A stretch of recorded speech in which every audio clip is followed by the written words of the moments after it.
Thank you mga kaibon. Maraming salamat po. Welcome back sa YouTube channel natin mga kaibon at sa page po natin. Mga kaibon, sa video na to, pag-uusapan natin yung mga naging tanong sa akin ng mga kaibon natin doon sa naging past video natin. Sa past video natin mga kaibon, nagbigay tayo ng konting kaalaman at konting idea kung paano natin magagamot ang mga alaga natin na merong sipon at ano ba ang mga sintomas na ipinapakita kapag po ang alaga natin merong nararamdaman na sakit. Mga kaibon, marami kasi nagtanong sa akin doon kung paano daw ba sakali man na ang breeder ay merong itlog or nangingitlog, pwede daw ba magbigay ng gamot. Yung ibang tanong sa atin ng mga kaibon natin, paano kung meron daw inakay, pwede rin daw bang magbigay ng gamot kontra sa sipon. Mga kaibon, disclaimer lang po, ang isi-share ko dito ay base lamang po ito sa kaalaman ko at karanasan ko sa pag-aalaga po ng mga ibon. Halimbawa po mga kaibon, yung breeder natin, nangingitlog sila, continue pa yung pangingitlog. Halimbawa po, hindi naman natin nakitaan ang sintomas na meron silang sipon. So para po sa akin, wag muna tayong magbigay ng gamot, lalo po kung nangingitlog pa yung breeder natin. Hayaan lang muna natin na matapos sa pangingitlog yung breeder natin para po yung breeding nila maging successful. Halimbawa naman kung sakali na nakitaan natin sila ng sintomas or nakita na natin na meron silang sipon, so para po sa akin mas maganda magbigay na agad tayo ng gamot para po sa kanila. Mas una nating isalba yung mga breeder natin. Halimbawa doon sa mga nagiging itlog nila, swertihan na lang natin kung maging successful. Kung halimbawa fertile lahat, mas maganda.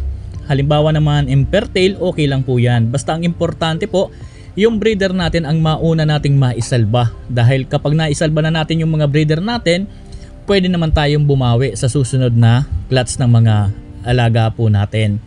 Pero kung halimbawa wala naman tayong nakikita na sintomas ng sakit doon sa mga alaga natin, pero gusto lang natin magbigay ng proteksyon na gamot para sa mga alaga natin, lalong lalo na po sa mga breeder natin, ganito po ang gagawin po ninyo mga kaibon.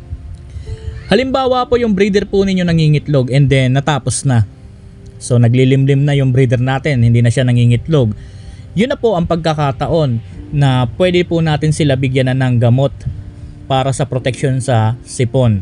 So halimbawa habang naglilimlim yung mga breeder, halimbawa doon na tayo magbibigay sa kanila ng gamot para sa protection sa sipon. Dahil yung breeder natin, nakalimlim lang naman yan, yung kak wala rin naman yung gagawin, nandyan lang po yan nakabantay sa hen. So napakaganda na pagkakataon na yun na po ang pagbigay. Sa mga breeder naman natin, for example, na merong inakay. Halimbawa po, yung breeder natin merong inakay. Tapos hindi naman natin sila nakikitaan ng sintomas na merong sakit yung mga alaga natin. Para sa akin, kung wala naman sa ibunan natin ang merong nakitaan tayo ng sintomas, lahat naman all goods.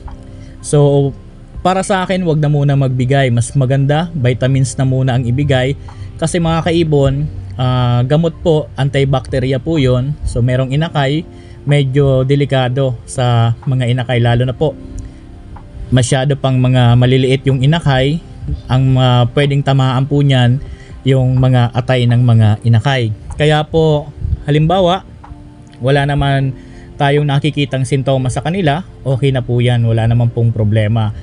Pero kung halimbawa nakitaan din natin ng sintomas yung breeder natin na parang merong sintomas ng sakit na sipon, so pwede na po yan magbigay, okay na po yan, basta nga ang importante maisalba din natin yung mga breeder natin. Pwede po yan, and then ang pagbigay po wag lang masyadong matapang para po yung mga inakay hindi naman maging kawawa. So yan po ang dapat natin na gawin sa mga breeder natin na merong inakay. Halimbawa naman sakali na gusto mo lang magbigay ng protection din sa mga alaga mo, wala naman tayong nakikita na merong mga sintomas or wala naman tayong mga nakikitaan na merong sintomas sa mga alaga natin. So ang dapat mo pong gawin dyan, Magbigay ka kung gusto po ninyong magbigay kapag po yung inakay malapit ng bumaba. Medyo kompleto na talaga ang balahibo, kumbaga malulusog na para kayang-kaya na po yung mga gamot na maiinom din po ng inakay. Kasi kapag uminom kasi yung breeder natin, na isusubo lang din po yan sa mga inakay. Kaya sa mga gustong magbigay ng protection din sa mga alaga, kahit wala naman nakikita ang sintomas, yan po kapag medyo pababa na yung mga inakay, okay na okay po yan. Maganda po yan para sa mga inakay. Halimbawa mga kaibon, magbibigay ako sa inyo ng konting idea. Halimbawa po, may mga breeder tayo. Merong mga inakay, merong itlog. Ngayon, kahit wala pong nagkaroon ng sakit sa kanila or sintomas sa kanila, pero yung ibang ibon natin, halimbawa yung mga nasa flight cage, meron doon nagkaroon ng sipon. So ito po ang dapat na ninyong gawin, kagaya po ng pinaliwanag ko sa inyo. Halimbawa po, biglaan na nangyari yon. So merong itlog, merong inakay, nangingitlog pa. So halimbawa po biglaan, ang unang-una po ninyong gagawin, isalba yung mga breeder po natin. Yung mga breeder po natin ang unahin natin na maisalba mga kaibon. Halimbawa may mga itlog sila.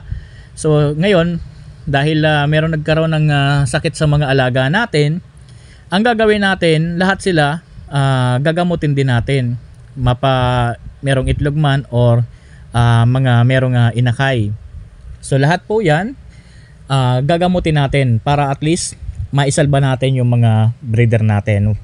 So doon sa mga kaibon natin na nagtatanong po patungkol dito, so yan po ang ginagawa ko mga kaibon. Sa halimbawa, kagaya po ng merong mga inakay, so kung wala naman ako nakikitang sintomas, so hindi muna tayo magbibigay. Pero kung meron tayong nakikitang merong sintomas doon sa mga breeder natin na merong inakay, so unahin natin isalba yung mga breeder natin. So magbibigay tayo ng gamot doon. So yun po ang dapat natin kasing gawin. Yung mga inakay, okay lang din naman po yan na mabigyan ng gamot. Basta nga po yung ibibigay natin na gamot doon sa breeder hindi gaanong matapang. Pero kung medyo malalaki na po ang inakay, okay na po yan kahit medyo matapang ng konti dahil kaya na po niyan. Pero kung mga days old, weeks old, so mga 1 week pa lang, so dapat di muna natin tapangan.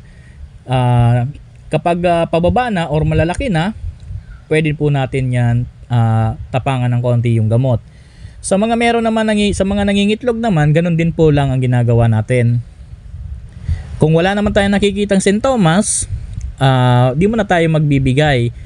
Halimbawa naman, kung meron tayong nakitang merong may sintomas o kaya sila mismo ay may sintomas, mga kaibon, magbibigay po tayo.